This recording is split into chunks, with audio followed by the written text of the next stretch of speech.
కానీ ఈరోజు ఏదైతే వాటర్ రిసీడ్ అయిన తర్వాత కృష్ణా నుంచి అక్కడ భవానీపురంకి వచ్చే నీళ్లు తగ్గాయి, ఓవర్ఫ్లో తగ్గింది, అది కంట్రోల్ అయింది. కృష్ణా లంకలో కూడా కంట్రోల్ అయ్యే పరిస్థితి వచ్చింది. అయితే ఇంకా ఏదైతే ఇక్కడ ఉండే మనం సింగ్ నగర్లో ఉండే ఇది మాత్రం ఇంకా నీళ్లున్నాయి. ఒక 1.5 అడుగులు తగ్గాయి. ముందు కంటే నిన్నటి కంటే కూడా అక్కడ కూడా కొద్దిగా తగ్గాయి. అయితే నిన్న సాయంత్రం నుంచి అన్ని విధాల ప్రయత్నం చేశాం. నేను వస్తానే ఇమ్మీడియట్గా కేంద్ర మంత్రికి కూడా ఫోన్ చేసి ఎన్డీఆర్ఎఫ్ను పంపించమన్నాం. వాళ్ళైతే ట్రైన్డ్గా ఉంటారు, బోట్లు వస్తాయి, మనుషులు వస్తారు, ట్రైన్డ్గా ఉంటారు కాబట్టి ఇమ్మీడియట్గా ఆపరేషన్ దిగ్గలుతారనే ఉద్దేశంతో వాళ్ళు రమ్మన్నాం. ఇప్పటికే నిన్నటికే చాలా మంది వచ్చారు, ఈరోజు ఉదయానికి వచ్చారు, ఈరోజు కూడా కొంతమంది వస్తున్నారు. రేపు ఉదయానికి అంతా 30 టీములు, టీముకు 4 బోట్లు అంటే 120 బోట్స్తో రేపు ఆపరేషన్ చేసే పరిస్థితికి వచ్చారు. వీళ్లు కాకుండా మన దగ్గరుండే ఫిషరీస్ డెవలప్మెంట్ కార్పొరేషన్లో ఉండే బోట్లు తీసుకున్నాం. అవి కూడా ఒక 30-40 బోట్ల పైన 40-50 దాకా తీసుకున్నాం. అవి కూడా ఆపరేషన్కి పెట్టాం. ఈరోజు ఇవన్నీ చేసి చాలా వరకు కొంతవరకు రీచ్ అయ్యాం. ఇంకా చివరి ప్రాంతాల్లో రీచ్ కాలేకపోయాం. నాకు కూడా చాలా బాధ ఉంది. ఎందుకంటే ఎన్ని ప్రయత్నాలు చేసినా, ఎంత పుష్ చేసినా, అధికార యంత్రాంగాన్ని ఎంత మేమందరం కలిసి వర్కౌట్ చేసినా లాస్ట్ మైల్లో మేము ఫుడ్ సప్లై చేయలేకపోయాం. దానికి కారణం వచ్చిందంతా కూడా బిగినింగ్లో ఉండే వాళ్ళల్లో ఎమోషన్ రావడం, వాళ్ళకు కూడా అవసరం రావడం, అక్కడి నుంచి ఎక్కడికక్కడ వాళ్ళు ఫైట్ చేసి తీసుకునే పరిస్థితి రావడం, లాస్ట్ మైల్కి రీచ్ కాలేకపోవడం. ఎవరు పోయినా బిగినింగ్లో ఈ పక్క చేసుకుంటూ ఇటే రావడం జరిగింది. దీనివల్ల చాలా ఒక బాధ, మానవత్వానికి చాలా బాధేసే పరిస్థితి వస్తుంది. ఓసారి నిస్సహాయత, ఇంకొకసారి బాధ. ఎందుకంటే చాలా మంది ఈరోజు చూస్తే చాలా ప్యాథటిక్ స్టోరీస్. నేను సాయంత్రం మళ్ళీ వెళ్ళాను. నేను 6-7 సార్లైనా వెళ్ళుంటాను. నేను సకల విధాల ప్రయత్నం చేస్తున్నా. ఎట్టి పరిస్థితుల్లో లాస్ట్ మైల్కి ఇవ్వాలనేది నా యొక్క ప్రగాఢమైనటువంటి ఆకాంక్ష. ఎట్టి పరిస్థితులు చేయాలనే దృఢ సంకల్పం. కానీ ఎన్ని చేసినా చేయలేకపోతే ఈరోజు నేను చూస్తే ఒకసారి చాలా బాధేస్తుంది. ఒక అతను 1 సంవత్సరం అబ్బాయి తీసుకొని వచ్చాడు. తీసుకొని వచ్చి ఏడుస్తున్న దగ్గరికి వచ్చి, నా భార్య వదిలేసి వచ్చాను ఈ పిల్లవాడి కోసరం, వీడిని బతికించుకోవడం కోసరం నేను భార్యను కూడా వదిలిపెట్టి ఇక్కడికి వచ్చాను, పలానా ఇంట్లో ఉంది, నా భార్యను తీసుకురండి అని చెప్పి ఏడ్చే పరిస్థితికి వచ్చాడు. ఒక పెద్ద ఆయనైతే వైఫ్, డాటర్, మా ముందరిని ఆ వైఫ్ పెయింట్ అయిపోయే పరిస్థితికి వచ్చింది.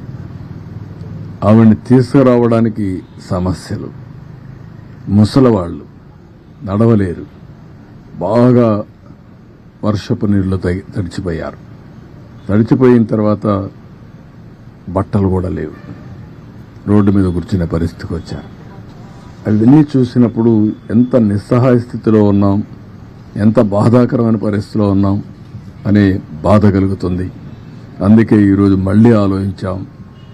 ఈరోజు స్పష్టంగా 32 డివిజన్లకి 32 సీనియర్ ఐఏఎస్ ఆఫీసర్లు పెట్టారు. అదే మరిగా 149 గ్రామ సచివాలయాలు కార్పొరేషన్లో ఉన్నాయి, 30 గ్రామ సచివాలయాలు రూరల్ ఏరియాలో ఉన్నాయి, 179 ఉన్నాయి. 179కి 179 మంది ఇన్ఛార్జెస్ పెట్టాం. ఒక గ్రూపు 2 సర్వీస్ కింద, ఐఏఎస్ కింద ముఖ్యమైన నాయకులు పెట్టాం. వీళ్ళకందరికీ ఒక బోట్ కానీ, ఒక వెహికల్ కానీ, ఎక్కడెక్కడ ఏమున్నాయో అవన్నీ అనలైజ్ చేశాం. ఉదాహరణ, కొంతమంది నడిచిపోయే పరిస్థితి వస్తుంది, ఇప్పుడు బాగా వెసులుబాటు వచ్చింది కాబట్టి ఒక ట్రాక్టరో ఒక వ్యానో పెట్టుకొని ఫుడ్ పాకెట్స్ అన్ని డిస్ట్రిబ్యూట్ చేసే పరిస్థితి వస్తుంది. కొంతమంది బోటే కావాల్సి వస్తుంది, బోటు ద్వారా ఇవ్వాలి. కొంతమంది ఏదైతే నడిచి కూడా నేను చెప్పాను ఇచ్చే అవకాశం వస్తుంది. కొన్ని ప్రాంతాల్లో ఓసారి రీచ్ కాలేనప్పుడు, రీచ్ అయినా కూడా సరిగా చేయలేనప్పుడు 6 హెలికాప్టర్లు ఉన్నాయి. హెలికాప్టర్ల ద్వారా ఫుడ్ అంతా కూడా డ్రాప్ చేసే పరిస్థితి వస్తుంది. దానికి కూడా ప్రణాళికలు తయారు చేశాం. రేపంతా ఒక 6 హెలికాప్టర్ కూడా పనిచేస్తాయి. ఈరోజు కొత్తగా ఒక వినూత్నంగా ఏదైతే డ్రోన్స్ అన్ని ఒక 8 డ్రోన్స్ పెట్టి ఒక 10,000 మందికి ఫుడ్ పాకెట్స్ అందజేయగలిగాం. ఈరోజు నేను చూశాను, కొంతమంది మేము ఫుడ్ ఇస్తే ఆ ఫుడ్ అవసరం, ఆ ఫుడ్ని వాటర్లో కూడా లాక్కపోయే పరిస్థితికి వచ్చారు. మోయలేక వాటర్లో మోసుకొని వెళ్తే కంటామినేషన్ వచ్చే ప్రమాదం వస్తుంది. ఆ కంటామినేషన్ వస్తే లేనిపోని రేపు డయారియా ఇవన్నీ అనేక సమస్యలు వస్తాయనే ఉద్దేశంతో ఇప్పుడు ఈ డ్రోన్స్ పెట్టి, డ్రోన్ అయితే చాలా ఈజీగా వెహికల్ నుంచి నేరుగా బిల్డింగ్ పైకి పంపిస్తారు. ఆటోమేటిక్ తీసుకోగలుగుతున్న 2 minutesలో ఆపరేషన్ అవుతా ఉంది. రేపు ఒక 30-35 డ్రోన్స్ కూడా పెట్టాం. అది కానీ సక్సెస్ అయితే ఇంకా ఎన్ని పెట్టాలో పెట్టి ఇంకా టైం కూడా లేదు. We're operating. అవైలబిలిటీలో ఉండే డ్రోన్స్ అన్ని కూడా తీసుకొచ్చి పెట్టాం. అదే మరిగా ప్రతి ఒక్క బోట్లో కానీ ప్రతి ఒక్క వెహికల్లో కానీ ఒక ఆక్టోపస్ కానీ గ్రే హౌండ్స్ కానిస్టేబుల్ పెట్టాం. ఎందుకంటే వాళ్ళది సమర్థవంతంగా చేయగలుగుతారని పెట్టాం. అదే సమయంలో లోడింగ్ అన్లోడింగ్ ప్రాబ్లం ఉంటే ఏపీఎస్పీ స్టాఫ్ ఉన్నారు, పోలీసులు ఉన్నారు, వాళ్ళ సర్వీసులు కూడా ఉపయోగించుకోవాలని వాళ్ళని కూడా పెట్టాం. అంటే ఇవన్నీ కూడా ఎందుకు చేస్తున్నామంటే ఎక్కడ కూడా ఒక చిన్న నిర్లక్ష్యం ఉండకూడదు. ఎట్టి పరిస్థితిలో లాస్ట్ మైల్లో ఉండే వ్యక్తులకు చేరవేయాలి. వాళ్ళ ప్రాణాలు చాలా ముఖ్యం. అదే మరి వాళ్ళు చాలా ఇబ్బందుల్లో ఉన్నారు. నేను చూసినప్పుడు అనిపిస్తుంది, డబ్బులుండేవాళ్ళు, డబ్బులు లేని వాళ్ళు, చదువుకున్న వాళ్ళు, చదువుకోలేని వాళ్ళు, ఏ ఏజ్ ఉన్నా ప్రతి ఒక్కరు అందరూ సమానమైపోయే పరిస్థితికి వచ్చారు. దీనావస్థలో ఉన్నారు. కడుపు నిండితే చాలని బాధపడుతున్నారు. కనీసం నీళ్లు కూడా దొరకకుండా, నీళ్లు ఇస్తే అది అమృతంగా భావించే పరిస్థితిలో ఉన్నారు. అవి చూసినప్పుడు బాధ్యత పెరుగుతుంది. నేను ఆ మాటే చెప్పాను మా ఆఫీసర్లకు అందరికీ. ఈరోజు ఈ కష్టకాలంలో ఉన్నప్పుడు మనందరి మీద ఒక గురుతరమైన బాధ్యత ఉంది. మీరు ఆ పని చేయండి. నాకు రాత్రికి రేపు ఎల్లుండి 3 days మాత్రం రాజీ లేదు. 0 tolerance. అందరం కలిసి పనిచేయాలి. ఎక్కడ కూడా ఏమాత్రం కూడా అశ్రద్ధ వహించడం, నిర్లక్ష్యంగా ఉండడం, కష్టాల్లో ఉండే వాళ్ళతో మాట్లాడే విధానం కూడా చాలా ఇంపార్టెంట్. ఒకసారి ఎమోషనల్గా మాట్లాడతారు, హిస్టీరిక్గా మాట్లాడతారు. ఎందుకంటే నిన్నటి నుంచి భోజనం లేదు, కళ్ళ ముందర పిల్లలకు భోజనం పెట్టలేకపోయారు, పేషెంట్లుగా ఉండే పేరెంట్స్ని చూసుకోలేకపోయారు. అవన్నీ చూసినప్పుడు ఎవరికైనా కోపం వస్తుంది, బీపీ పెరుగుతుంది, ఆవేశం వస్తుంది. అలాంటి సమయంలో మనం వాళ్ళని సముదాయించాలి, ఎప్పటికప్పుడు వాళ్ళకి గౌరవించాలి. వాళ్ళు గట్టిగా మాట్లాడినా మీరు వాళ్ళని ఏ విధంగా మెప్పించాలనో మెప్పించి మనం ఏం చేయాలో చేయాలని చెప్పి కూడా చాలా స్పష్టంగా చెప్పాను. మా వాళ్ళు కూడా చేస్తారని చెప్పి ఆశిస్తున్నా. నేను సర్వేలు కూడా కండక్ట్ చేసుకుంటున్నా. ఎక్కడికక్కడ ప్రజాభిప్రాయాన్ని మేము ఇచ్చినట్టు చేరాయా లేదా అని కూడా అడుగుతున్నాం. దానివల్ల కూడా నాకు సమాచారం వస్తుంది.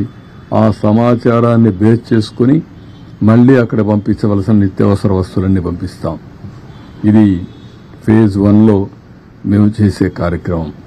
ఇది అయిన తర్వాత ఎక్కడికక్కడ శానిటేషన్, ఇప్పటి నుంచే శానిటేషన్ పైన కూడా శ్రద్ధ పెట్టాల్సిన అవసరం ఉంది. కొన్ని ప్రాంతాల్లో ఒకరిద్దరు చనిపోయారు కూడా అంటున్నారు. దాన్ని కూడా, ఎందుకంటే నిన్న ఈరోజు ఈ నీళ్ళల్లో ఓసారి బయట వచ్చినప్పుడు కానీ అలాంటప్పుడు ఒకరిద్దరు చనిపోయి ఉంటే అవన్నీ కూడా అకౌంట్ ఫర్ చేయాల్సిన అవసరం ఉంది. దానిపైన కూడా శ్రద్ధ పెడతాం. ఇవన్నీ చేస్తూనే శానిటేషన్ కంప్లీట్ చేసి వాళ్లకు పునరావాసం చేయడానికి మళ్ళా ఏం చేయాలో అవి కూడా ఫైనలైజ్ చేస్తాం. దాన్ని కూడా తొందరని కంప్లీట్ చేసి ఈ టీంతోనే టోటల్గా మళ్ళీ వాళ్ళకు ఒక నమ్మకం ఇచ్చి, మళ్ళీ ఒక భరోసా ఇచ్చి వాళ్ళందరినీ కూడా ఏ విధంగా ఆదుకోవాలని ఆదుకున్న తర్వాతనే ఇక్కడి నుంచి కదలబోతున్నాం. ఇది ఈరోజు కార్యక్రమం. కానీ ఏమీ తెలియని నాయకులు, కనీసం